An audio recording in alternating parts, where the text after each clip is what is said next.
বাংলাদেশের নিউজ আপডেটে আপনাকে স্বাগত জানাচ্ছি। আমি মাহবুব শাহরুখ। জামায়াত নেতৃত্বাধীন জোটের শরিক এনসিপি ২৭টি আসনে তাদের প্রার্থী তালিকা চূড়ান্ত করেছে। এর মধ্যে নাহিদ ইসলাম ঢাকা ১১, নাসিরউদ্দিন পাটোয়ারি ঢাকা ৮, সার্জিস আলম পঞ্চগড় ১, হান্নান মাসুদ নোয়াখালী ৬ এবং হাসনাত আবদুল্লাহ কুমিল্লা ৪ আসন থেকে নির্বাচনে লড়বেন। বাকি ৩টি আসনে প্রার্থী চূড়ান্ত করতে আলোচনা চলছে।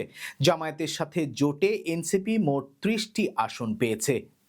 গণভোটে শিক্ষার্থীদের হাঁ ভোটে উদ্বুদ্ধ করতে দেশজুড়ে শিক্ষা প্রতিষ্ঠানে প্রচারণা চালানোর সিদ্ধান্ত নেওয়া হয়েছে। রোববার বিশ্ববিদ্যালয় মঞ্জুরি কমিশনে এক সভায় এই সিদ্ধান্ত হয়। সভার সিদ্ধান্ত অনুযায়ী বিশ্ববিদ্যালয়, কলেজ, স্কুল ও মাদ্রাসা পর্যায়ে এই প্রচারণা চালানো হবে। নির্বাচন কমিশনের কার্যক্রমের স্বচ্ছতা নিয়ে প্রশ্ন তুলেছে বিএনপি। একই সঙ্গে পোস্টাল ব্যালটে বিএনপির প্রতীকের অবস্থান নিয়েও আপত্তি জানিয়েছে দলটি।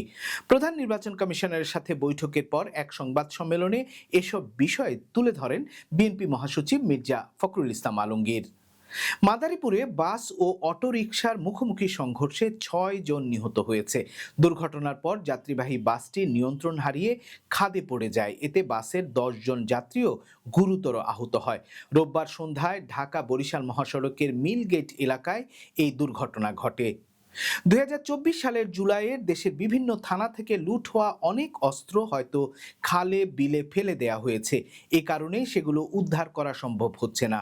বৈষম্য বিরোধী ছাত্র আন্দোলনের সময় লুট হওয়া অস্ত্র উদ্ধার প্রসঙ্গে এসব কথা বলেছেন স্বরাষ্ট্র উপদেষ্টা জাহাঙ্গীর আলম চৌধুরী।